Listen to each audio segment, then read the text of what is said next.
আপনাদের দোয়ার বরকতে কুমিল্লাতে আমার অনেকগুলো মাদ্রাসা, এর মধ্যে একটা মাদ্রাসা তাহফিজুল কোরআন, যেটাতে আপনাদের এই পোস্টারে নাম দেওয়া হয়েছে। এই মাদ্রাসায় আপনাদের কিশোরগঞ্জের বাজিতপুরের একটা ছেলে গত 1.5 মাস আগে আমার মাদ্রাসায় দিয়ে আসছে। তার মা তার বাবা ট্রাক চালায়, আমার মাদ্রাসায় দিয়ে আসার সময় আমার বলছে, হুজুর আমার অন্য কোনো আশা নাই, আমার একটাই মাত্র আশা, আপনার মাদ্রাসায় আমার সন্তানটা দিলাম। হুজুর টাকা পয়সা ধন দৌলত মুসিও কামাই করে, মেতর যে সেও কামাই করে, হুজুর রাস্তা সুইপারও কামাই করে, হুজুর আমি টাকা পয়সার আশা করি না, হুজুর একটা জিনিসের আশা, আমার পুত্রা যেন আমার মারা যাওয়ার পর আমার জন্য রব্বির হামহুমা কামা রব্বায়ানি সগীরা বলে দোয়া করে, আমার জানাজার নামাজটা পড়ায়। আপনার ওয়াজে শুনছি কোনো মা বাপ মারা যাওয়ার পর ওই সন্তান যদি তার মা বাবার জানাজার নামাজ পড়ায়, আসসালামু আলাইকুম ওয়া রাহমাতুল্লাহ বলে সালাম শেষ করার আগে আল্লাহ তার মা বাবার কবরের আযাব মাফ করে দেয়। হুজুর একটু এই উপযোগী বানায় দিয়েন। আমি কইলাম বানায় দিমু, আল্লাহর দরবারে দোয়া করেন আল্লাহ যেন কবুল করে। 1.5 মাসের মাথায় ফোলা এখন হেফজ পড়ে। মারহাবা বললেন না? গত 2 বছর আগে এক সন্তান, তার নানা আমার হাতে নিয়ে আমার মসজিদে আমার হাতে তুলে দিয়ে আসছে, হুজুর আমার এই নাতিরে আলেম বানামু একটা উসিলা। কি কারণ? হুজুর এই নাতি যেন কোরআন তেলাওয়াত করে আমার মরার পরে আমার জানাজাটা দেয় আর আমার জন্য দোয়া করে। আমার মাদ্রাসায় দেওয়া 1.5 বছরের মাথায় তার নানা মারা গেছে, তার বয়স 10 বছর। আমি কইলাম 10 বছর ভালো কথা, এখন তার নানা মারা যাওয়ার পর তার জানাজাটা দেওয়া লাগবে না? তার মা বলছে যে আমার ফুতে আমার বাপের জানাজা দিবে। এলাকার ইমাম সাহেবরা কইছে এই ফোলা ছোট মানুষ কেমনে জানাজা দিব, কিন্তু আমি জানি আমার মাদ্রাসায় নুরানিতে যে ফোলা পড়ে এটাও জানাজা পড়াইতে পারে। আমার মাদ্রাসায় নুরানিতে যে বাচ্চাটা পড়ে এটাও জানাজা পড়াইতে পারে।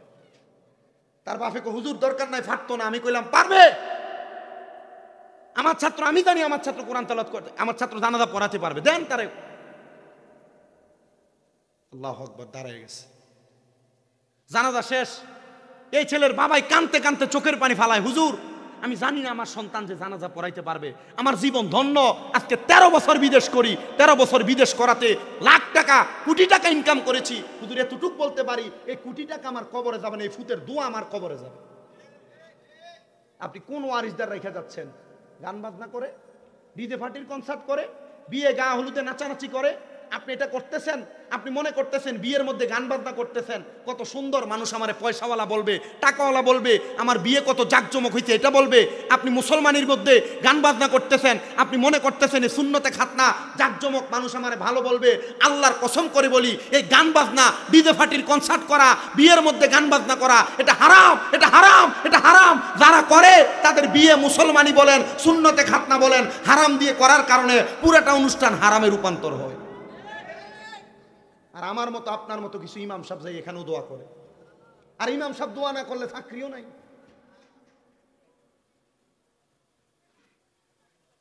আপনাদের কি কষ্ট হচ্ছে?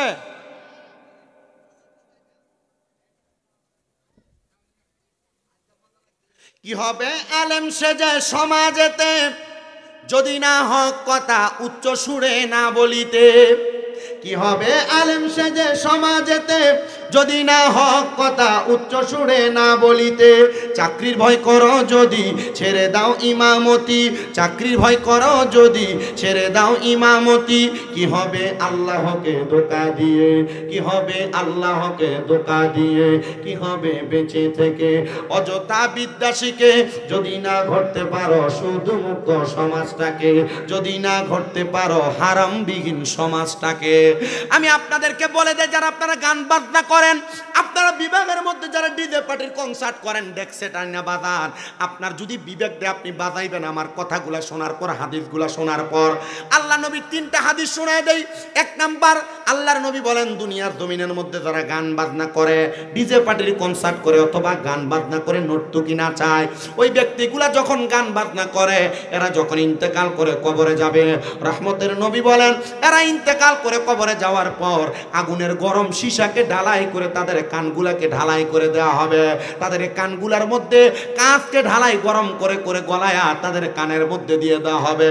আর 2 নাম্বার, কোন মানুষ যখন গান বাজনা করবে, আল্লাহর নবী বলেন কাল ময়দানে মাশরে তাদের কানের কাছে এমন বিকট আওয়াজ দেওয়া হবে, ইন্তেকালের সময় তাদের কেমন বিকট আওয়াজ দেওয়া হবে, তারা ওই আওয়াজে ইন্তেকাল করবে।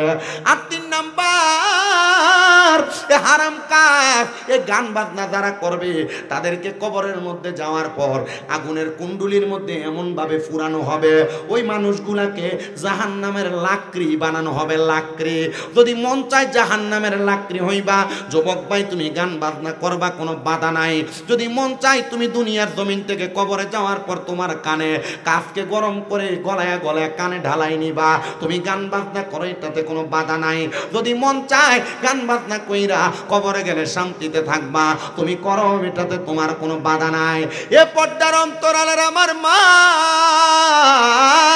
বর্তমান জামানায় বেশিরভাগ মহিলারা TikTok, social media, short video এবং রিলস ভিডিওর মাধ্যমে এরা গান বাজনার প্রতি বেশি আসক্ত হয়ে গেছে। অনেক প্রবাসীরা বিদেশ থেকে ফোন করে করে বলে, হুজুর আমার স্ত্রীকে যত বলি মোবাইলের প্রতি এতটা আসক্ত হয় না, আমার স্ত্রী রাগ করে করে ফোনটা কেটে দেয়। হুজুর কি বলবো? আমি আমার মাদেরকে বলবো, মা প্রবাসী স্বামীটা বিদেশে বড় কষ্ট করে, ওই স্বামীটার কথা অমান্য করিস না গো মা। মনে রাখবা, স্বামীর অবাধ্য মহিলা কোনোদিন আল্লাহ তাআলার জান্নাতের সুঘ্রাণ পাবে না। স্বামীর অবাধ্য হয়েও না গো মা, গান বাজনা শুইনো না গো মা, নামাজ পড়া পড়া স্বামীর জন্য দোয়া করো।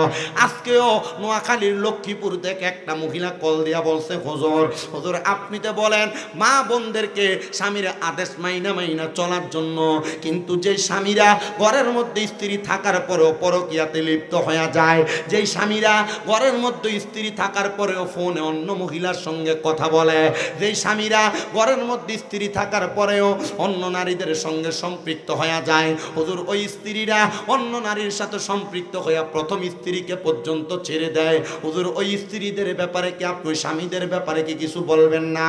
আমি বলবো, এ যুবক ভাই, এ মুরব্বী বাবা, এ পর্দার অন্তরালের মা, সবার গাতারতে বলি রে মুরব্বী বাবা, ঘরের মধ্যে তোমার যে স্ত্রী আছে এটা তোমার জন্য জান্নাত। যদি ইনসাফ না করতে পারো, মাসনা বিবাহ করবা না, দ্বিতীয় বিবাহ করবা না। যদি করতে পারো ইনসাফ, তবে বিবাহ করবা। তবে সাবধান, সতর্ক, কোন স্ত্রীর মাঝে যেন কম বেশ না হয়, কোন স্ত্রীর সঙ্গে যেন বেইনসাফ না হয়। ঘরে স্ত্রী থাকার সত্ত্বেও কখনো তুমি অন্যের স্ত্রী অথবা অন্য কোনো মেয়েদের সঙ্গে অবৈধভাবে লিপ্ত হওয়ার চেষ্টা করবা না। মনে রাখবা, এমন যারা করে তাদেরকে জাহান্নামের অতল গহ্বরে দেওয়া হবে।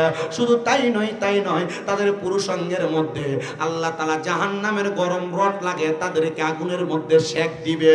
এ মুসলমান ইমানদার, আমি আপনাদেরকে যেই কথাগুলা বলতেছিলাম, ওই কথাগুলা হলো গুনাহের কথা। গুনাহের কাছ থেকে যদি আপনি বাইরে আসতে পারেন, তাহলে আল্লাহ তাআলার জান্নাতের পোশাক আপনি পরতে পারবেন। আর যদি গুনাহের কাজে আপনি লিপ্ত থাকেন, জাহান্নামের পোশাক, আগুনের পোশাক আপনাকে পরিধান করানো হবে। হযরত ইমাম শারহিনদের কথা আমি আপনাদের কাছে বলতেছিলাম। ইমাম শারহিন বলে, আমি আমার আম্মা আব্বার কবর জিয়ারত করে আমি রাস্তা দিয়ে হেঁটে হেঁটে আসতেছিলাম, হঠাৎ করে আমি দেখলাম একজন নেশাখোর ব্যক্তি, মদ পান করনেওয়ালা ব্যক্তি রাস্তার পাশে ডান হাতে মদের বোতলটা নিয়ে পড়ে আছে। আমি দেখে বড় অবাক হইলাম, হাইরে কোন মায়ের সন্তান জানি হাতের মধ্যে নেশার বোতল, আবার মাতাল অবস্থায় রাস্তার পাশে শুয়ে রয়েছে। আমি আপনাদেরকে আরেকটা হাদিসে মোবারকা শোনাই। আল্লাহর নবী বলেন, 3 সময় 3 ব্যক্তির ঈমান থাকে না। 1 নাম্বার, কোন নেশাখোর যখন নেশা করে, হোক এটা মদ, হোক এটা ইয়াবা, হোক এটা গাঞ্জা, হোক এটা সিগারেটের মাধ্যমে নেশা, যে নেশা করুক না কেন, কোন নেশাখোর যখন নেশা করে তখন তার ঈমান থাকে। যতক্ষণ পর্যন্ত সে কালেমা না পড়ে ততক্ষণ তার ঈমান ফিরে আসে না। আল্লাহর নবী বলেন, 2 নাম্বার, যখন কোনো চোর চুরি করে, ওই চুরি করার সময় তার ঈমান থাকে না যতক্ষণ পর্যন্ত সে ঈমান না আনে। 3 নাম্বার, যখন কোনো জিনাখোর জিনা করে, জিনা করার সময় তার ঈমান থাকে না যতক্ষণ পর্যন্ত সে ঈমান না আনে। এজন্য বাবা, নেশা যারা করেন এটা থেকে বড় সাবধান। কিন্তু বর্তমান সমাজে মানুষ নেশাকে ধূলিসাৎ করার জন্য কত চেষ্টা চালায়, কিন্তু নেশাকে ধূলিসাৎ করা যায় না। এলাকার মধ্যে মাদক দমন কমিশন নামে কত সংগঠন খোলে, দেখা যায় যারা নেশার বিচার করব, এরাই নেশা দ্রব্য এলাকায় বিক্রি করে। কথা কন্যা ঠিক কিনা? যারা দিয়ে যেটারে দিয়ে ভূত তরাবেন, যে শস্যারে দিয়ে ভূত তরে না, যে শস্য দিয়ে ভূত তরাবে, শস্যারে ভূতে ধরে রয়েছে। এলাকার ভিতরে যেই লোকগুলা নেশাকে দমন করবে, এরা নেশার বেচা কিনা করে। কথা কন না কেন? আমার এলাকায় এক লোক নেশা বিক্রি করে, এর বাড়ির সামনে দিয়ে কয়দিন পরে পরে পুলিশের টাকায় দাঁড়ায় থাকে, কি তো আব্বা এটা আগে কি লেগা, আর কইস না হের বাড়িতে বই বই নাস্তা করে। কথা কই না কেন?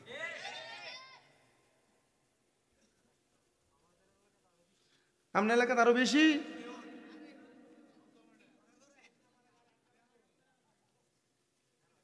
এটা ওয়াজ আপনার এলাকার যদি পরে কালকে আমার বিরোধিতা করবে, কালকে আমার ওয়াজের বিরোধিতা দুই শ্রেণীর মানুষ করবে। এক নাম্বার এই নেশাখোরের পক্ষে কথা বলেন না অথবা নেশার ব্যবসায়ী। দুই নাম্বার সুদখোরের ওয়াজটা করছিলাম কিছুক্ষণ আগে, মনে আছে? এই সুদখোরটি একটু বেশি চেষ্টা দেবো গা।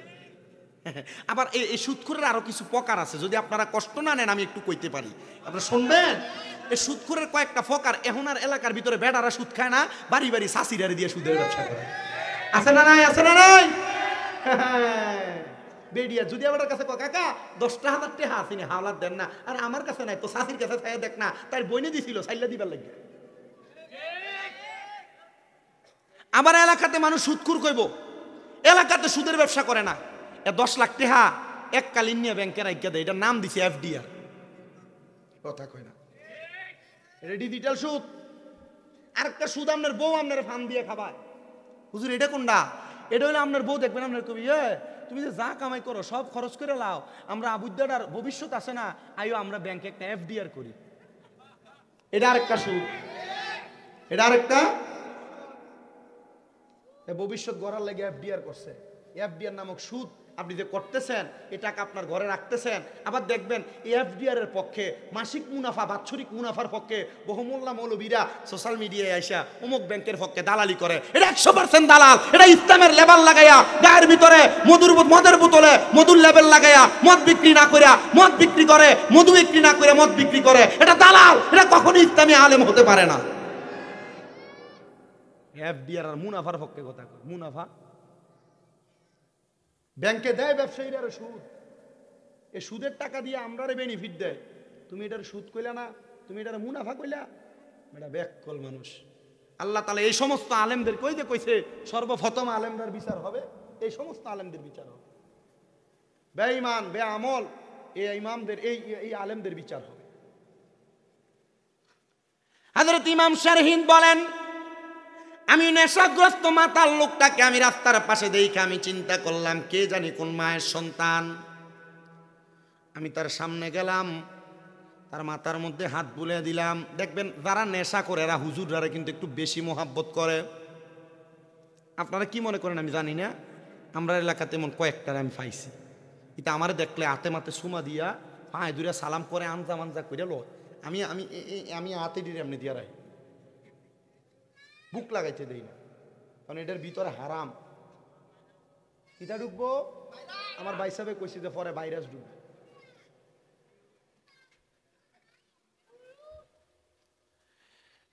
এ বাবা শুনেন,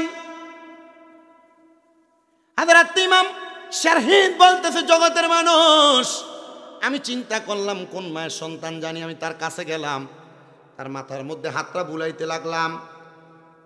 মাথার মধ্যে হাতটা বুলানোর সাথে সাথে দেখলাম তার ঘুম ভাঙছে, সে উঠা আমার দেইকা হুজুর হুজুর করতেছে। আমি তার হাত থেকে সর্বপ্রথম মদের বোতলটা নিলাম। মদের বোতলটা নিয়ে আমি তারে বললাম, তুমি এখানে পড়ে আছো, নেশা যে করতেছো কার অনুমতি নিলা? এ আমার টাকা দিয়ে আমি নেশা করব, তোর বাপের কি? এমন লম্বা লম্বা কথা কয়, বিচার করতে গেলে এমন নেশাখোর আর স্বেচ্ছর আছে না। হুজুর আমি কারোর অনুমতি নেই নাই, আমি কার অনুমতি নিব? জন্ম হওয়ার পর আমি আমার মারে দেখি নাই, জন্ম হওয়ার পর আমি আমার বাবারে দেখি নাই। আমি একটা বেওয়ারি সন্তান। হুজুর আমারে কে খবর নিবার? আমি কার কাছে যে অনুমতি চাইব? হুজুর দিবেন নি গো, আপনি আমারে দুনিয়ার জমিনে এমন কোন হেদায়েতের নূর, হেদায়েতের আলো। হুজুর কয় বাবা চলো আমার সাথে। আল্লামা ইমাম শামসী ব্রিজ উনি ওনার একটা কিতাবের মধ্যে লিখেছে। আবার আমি লক্ষ্য করে দেখলাম একটা কিতাবের মধ্যে মস্তবি রুমি আল্লামা রুমি রহমতুল্লাহ আলাইহি বলছে, সোহবতে সালে তোরা সালে কুনাত, সোহবতে তালে তোরা তালে কুনাত, হারকে বাসত আমেলে সল্লু মুদাম আতশে দোজক শাওয়াল্লাদ বররাই হারাম শুধু জুদশ রহমাতাল লিল আলামিন মসজিদে ও শুদ হামারা ये জমিন।